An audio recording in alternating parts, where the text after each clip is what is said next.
Alright, what's going on, guys? Trev back again, here to bring you another video. This one's going to be doing my fourth Q&A video leading up to the return of The Walking Dead Season 5, which would be with Episode 9.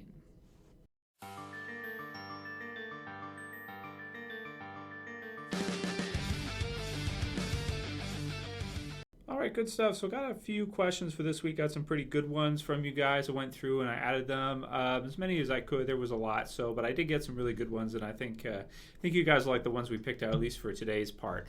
Don't really have too many like individual video topic type videos right now for you guys, so gonna have to be doing some Q&As and that kind of stuff to continue with doing at least a few Walking Dead videos a week during the off time, right? So if you guys do have any video suggestions for independent videos, like good ideas, maybe top 5, top 10s, or thoughts on any particular things, send them to me in a private message. That way I can add them to the list, as I don't have that many.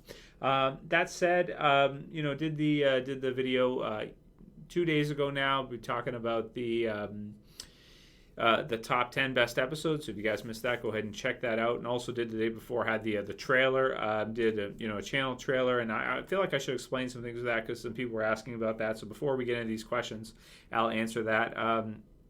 Or give you an idea. I'm gonna do another one, not the same type deal, but I'm gonna do like the Survivor Zombified. I'm gonna make each character. I'm gonna make a high def 1080p zombie version of each survivor, and I'm going to put it in kind of maybe a 5 to 10 minute type slideshow type video, but nothing crazy in terms of effects this time, nothing too artistic, nothing too stylized or crazy in terms of dubstep music or anything like that. I know a lot of people don't like it. It's kind of like a new generation type thing, and not everyone's used to it. So I can understand a lot of people didn't like the previous trailer. So I'll do a more, kind of Walking Dead-esque one. I've got some royalty-free music that matches it, similar to Walking Dead type theme. Going to use that, going to do that probably. It'll take me a while, a week or two, to get the rest of them, zombie versions of them up. That way I can do that video together, and it won't be crazy in the effects. So it should be fun. The Survivors Zombified, so heads up for that. That'll be coming within the next week or two probably. Of course, Christmas coming up, the holiday season coming up, so won't be making as many videos as I was previous. Because, you got family stuff like that, work. I'm really busy with work around the holiday time. I don't get extra time off. I get less, actually. I work even more. So, yeah, it's pretty rough. It's pretty busy. So, in terms of, like, the amount of workload and everything. So, so won't be making that many around the holidays, even though I will do a few. I'll do the best I can, but it's not going to be as many as it was. No 16 video weeks for a little while till we see the return of The Walking Dead, or I do, a lot of other topics, which I do sometimes, but not too many. So that's that. As far as the questions go with the video, what it is, that kind of thing, explain it. I don't really feel like I need to explain it too much. Basically with the trailer, I'm talking about the Trev 2 channel trailer. Initially, I was making a fan trailer for the second half of The Walking Dead, but I didn't want the video to get flagged or anything, or reported or anything. So I put my channel name in there in order to try to prevent that and make it like a channel trailer, even though it's kind of like a show trailer. Kevin Durand as Negan is a big part of it in the middle there. I felt like that looked really cool. That visually was really appealing, and I think a lot of people just didn't get that. They didn't understand, like, who the hell is this? I don't get this. What is this? What is this? Doesn't make any sense. He's possibly the next big villain for The Walking Dead. He's even bigger than the governor, and he's been approached for the role. We know that. I'm assuming he took the role because it's a huge role, career-defining role. So that's why he's in there. I didn't include some characters as zombies. Somebody asked why I didn't put Michonne. She hasn't been the biggest character this season. She's a huge character, but the concentration has been more on Sasha and some of the others. Plus, I think they're more likely to die. So that's the reason why I included Abraham and Sasha and some of the others in there, just because they're more season 5. It's supposed to be like a season 5, season 6 type deal. Going in the second half and into season 6, that's the idea. So I chose characters that have a concentration, like Beth, Carol, the others, Morgan, he's a big thing because he's just coming back, that type of thing. And I personally, I watched it 20 times. I think it turned out really, really cool. Maybe not perfect, but I put 15 hours into it. that was as much time as I could put into it, and I just had to get it out there, even though it wasn't absolutely perfect. And I apologize if it, if anybody didn't like it. Ideally, I'd like everybody to like the videos and enjoy them. And that's what I work towards. And believe me, it wasn't for lack of trying. I really did put a lot of effort, a lot of time into it. But editing, photoshopping, it takes forever. One zombie picture in 1080p can take anywhere, and I'm fast as blazes, can take, an hour to an hour and a half, 20, 30 minutes if you've already got the effects ready, and you're not doing that great a job. Like the Abraham one I did could have been better, but I kind of just threw it in there to fill out time to kind of keep the pacing and stuff like that. And I was getting pretty tired of making zombies. so many zombie effects in my brain. It's like, oh, zombie guts when I'm sleeping, man. I wonder what Greg Nicotero feels like in The Walking Dead. I can't imagine what that guy's dreams are like. I don't even want to. Anyway, so yeah. So that's that with regards to the trailer. If you didn't like it, I'm sorry. I tried to make it as best I could. It was a big task to kind of take on. It was not an easy one, but I felt compelled. Like I had this idea, to show visually, characters zombified, to represent, what's going on with them internally and how they turn and how the world changes them. The whole theme with being too far gone, can't go back, liar, it's a big theme in The Walking Dead. And I feel like I haven't seen a decent trailer type video that expresses it yet. So I wanted to make one. Did it, and sorry some of you guys didn't like it. So there you go. Anyway, we won't talk about that anymore. Like I said, the zombified one will come up pretty soon, and it'll be a lot more simplistic, and maybe people will like it more. It'll be a lot more slow paced, that kind of thing. Nothing crazy, no flashing, nothing like that. So heads up for that, like I said. Okay, let's get into the questions. So the first one is title for the video. This one comes from Joas Bies, and he says, you're my favorite YouTuber. I was wondering if you might have made a connection between Sasha and comic book Andrea. So he's not the only one. Other people have brought this to me, but he brought it to me when I was making up this list. And that is that there's a fan theory or an idea that Sasha in The Walking Dead, Andrea in The Walking Dead comic book series is actually with Rick over the long term. Now, this is some spoilers for the comic book series if you intend to read it and you haven't. Her and Rick become romantically involved. They get into a relationship. They get married, this kind of thing. Carl is like her son, so to speak. She's like his stepmom, which is cool. And the comic book version of Andrea is an amazing character, by the way. Way different from the TV series. She doesn't sleep with the governor. She doesn't do a lot of the stuff she did in the TV series version where they felt like they had to kill her. Makes sense. You wouldn't want her with Rick after she's, been with the governor. That'd be weird. So he brings up the idea that Sasha could be a replacement for her. And, other people have brought this up too. I don't think so. I mean, it's possible, but I view Michonne more as that role.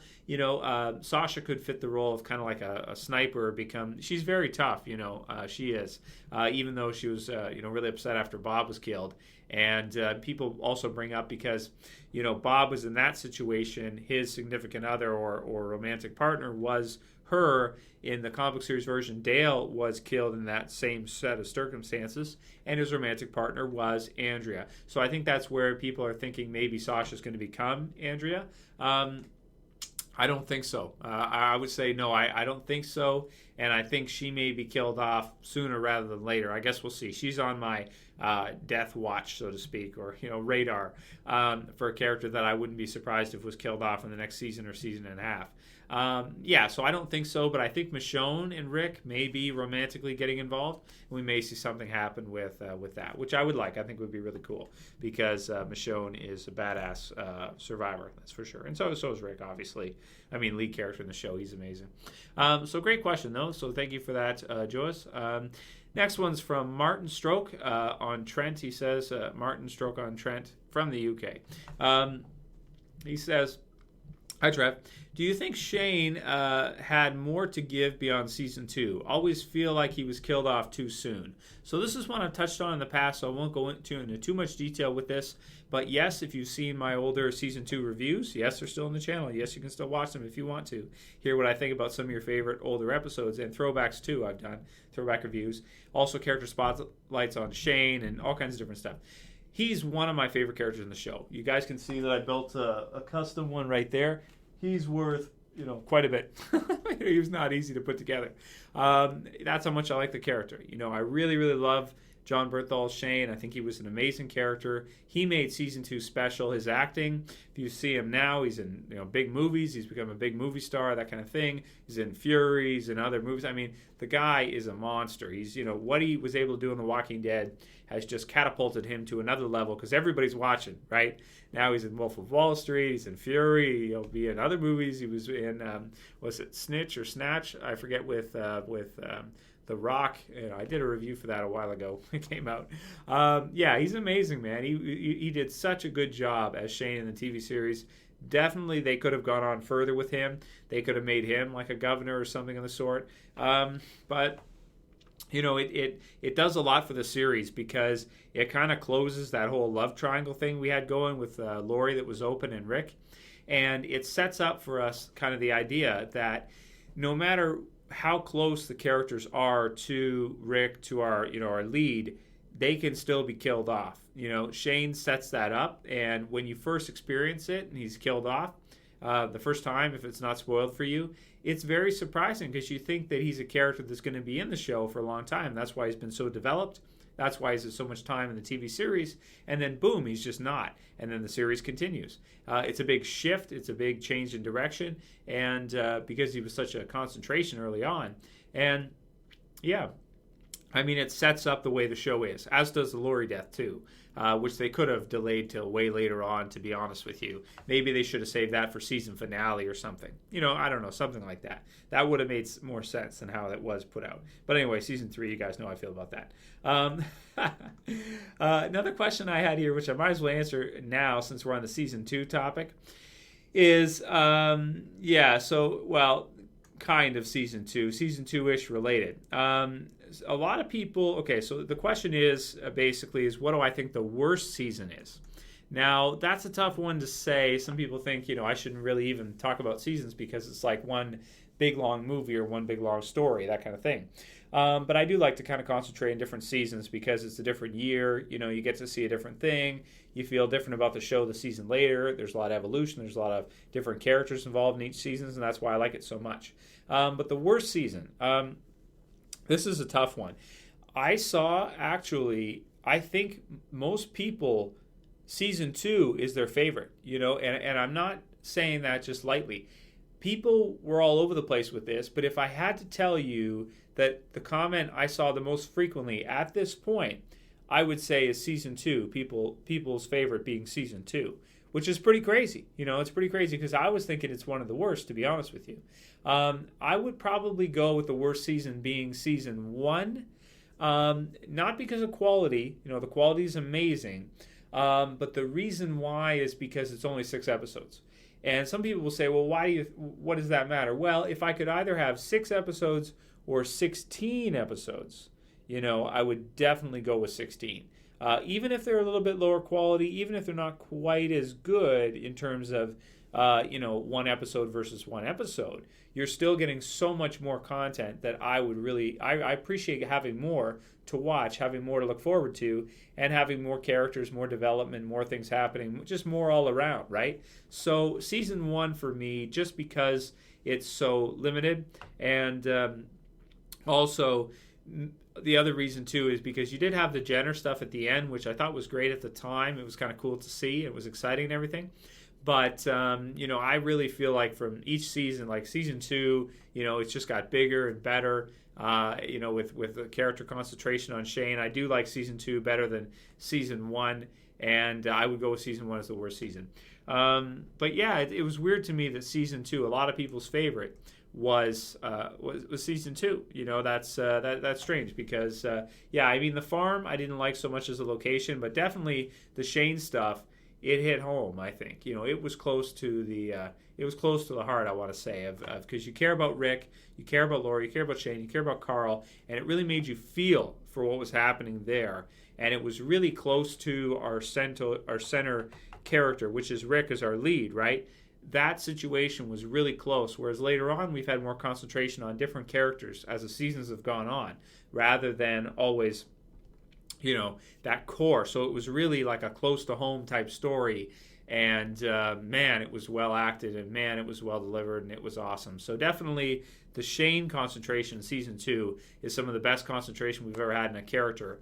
My gripe with it, or the reason why it's not my favorite season, is not because of Shane. It's because of the location, the farm, being there too long, I feel like, and going on too long, and also the episodes where not that much happens, that they were using, and Darabont wanting to add a lot more stuff in and really make it like similar to season 1, but yet more episodes, and them just cutting the budget, having hardly any zombies, like half the season, almost no zombies, and just not a lot of stuff happening, so it being some cases sometimes feeling more like a regular soap opera, I would say, than a zombie apocalypse. So that's my gripe with it.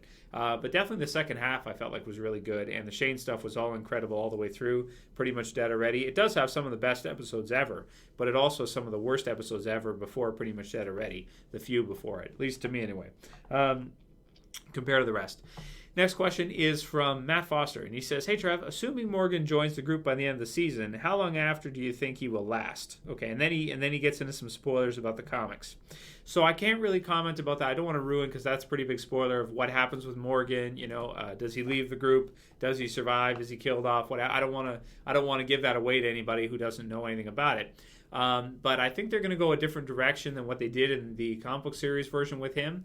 And, I think that he could be one of the biggest characters in the entire series. He could be a character like Shane, right? Because he's a character from the very beginning. He's coming back in the show. You have an incredible actor, Lenny James, who is just as good as John Bernthal. I don't want to compare. I'm not trying to compare them here, but he's got acting chops. He's an amazing actor. Clear shows that. Look at his skills. It's just, man, the guy's a monster in terms of acting, right? And you have an interesting, different evolution for him. He's been through different stuff than anyone else we know. And that's why, for me, I hope he survives, many seasons. I hope he's a main character for a super long time. And I hope he gets as much time as Daryl or some of these other characters that have been really big and, side to Rick, not exactly in his core, Shane, Rick, Laurie lifestyle before the zombie apocalypse. So, yeah, man, I think they're going to go a different direction with Morgan than what they did in the comics. I don't think he's going to be as crazy as he was in the comics, and I think he's going to be more hardened, more cold, and more badass, and I'm looking forward to it, man. I hope that's what we see. I hope that's what they bring us. Next one's from Smoothracing, and he says, "Hey, Trev, do you think we will see Morales return in the second half of Season 5? I am really hoping he will, but I haven't heard anything on him since you reported the Not Dead tweet. By the way, you make The Walking Dead so much better for me, and I would not love it so much without your daily videos." Well, thank you, brother. Really, really appreciate it. It's a great, great comment or question. Do I think Morales is going to return in the second half of Season 5? Well, this is the thing. We know that the actor who played him, I did the video on it, giving my thoughts on his tweet, which said "not dead" in that. A lot of people were excited to hear that. I saw a lot of excited people to hope that he's coming back. People really want to see him. So I feel like they should bring him back, definitely. Make it happen. I'm sure he won't be that pricey. I'm sure people will love it, and he'll be interested. Obviously, he wants to do it, clearly. So I think they're going to bring him back. I think they will. Will it be Season 5, second half, or will it be Season 6 or later? I think it's going to be second half of Season 5. I think so, yeah. I think it might be Alexandria, the next big location they get to.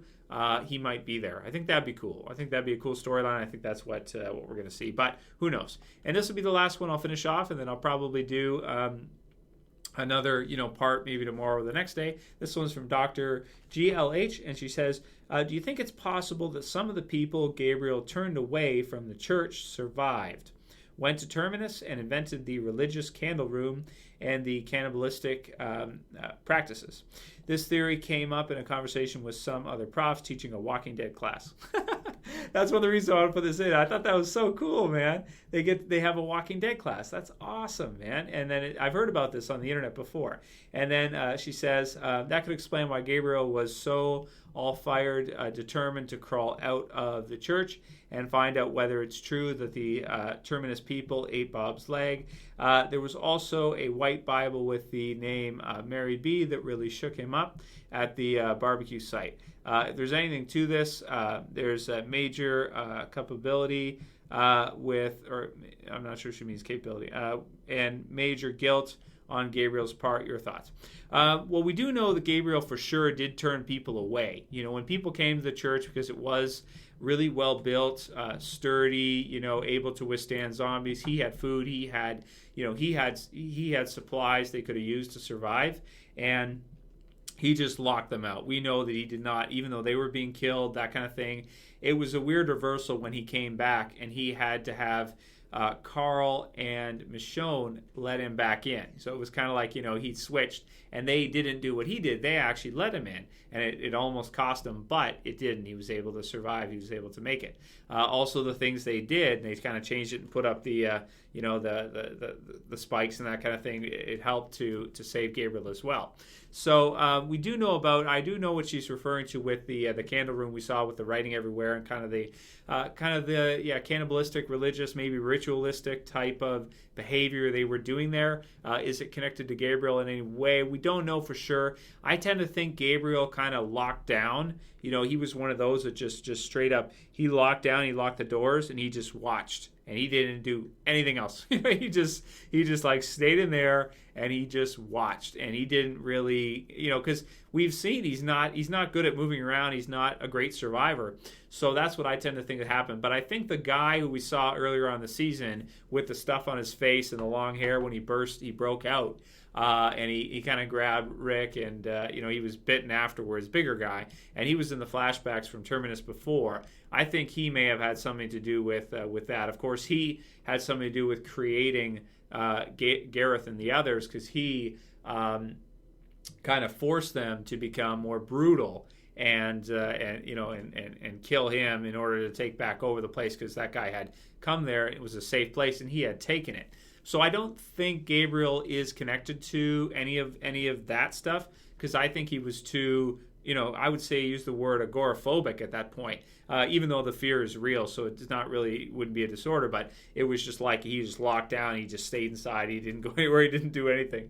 So that's kind of what I think about that. But it's possible he maybe knows some of the people that were there. I mean, he was really close by, right? So it's possible he knows Mary if she had a Bible or whatever. Maybe she was one of the people that went to his church, or who knows, right? Who knows? It's possible. But I don't know if we're ever going to see anything like that, if they're ever going to develop that. So anyway, I think that's good for this Q&A, guys. If you have any other questions, send them to me. I am making lists, and I'll do a couple more, of course, coming up on Christmas, obviously, next week. So happy holidays to everybody. I'll do some more holiday, happy holiday wishes to you guys. I'll probably set a video for Christmas Day. Maybe I'll do one for Christmas Day Q&A, hang out with you guys on Christmas. Everybody's going to be busy anyway, but, if you have time. So, maybe I'll do it. Anyway, happy holidays to you guys. Whatever you celebrate, Merry Christmas, Happy Hanukkah, New Year, whatever you get up on, whatever you celebrate, you get happy for. That's what it's all about, spending time with the people you love. So enjoy. Anyway, that's all I got for you guys for today, and I'll do another one probably tomorrow or the next day. Send me your questions. If you like this video, please thumb it up below. If you want to help support the channel, please share it. Please favorite it. That's it for this one, guys. See you soon. As always, it's Trev, and peace.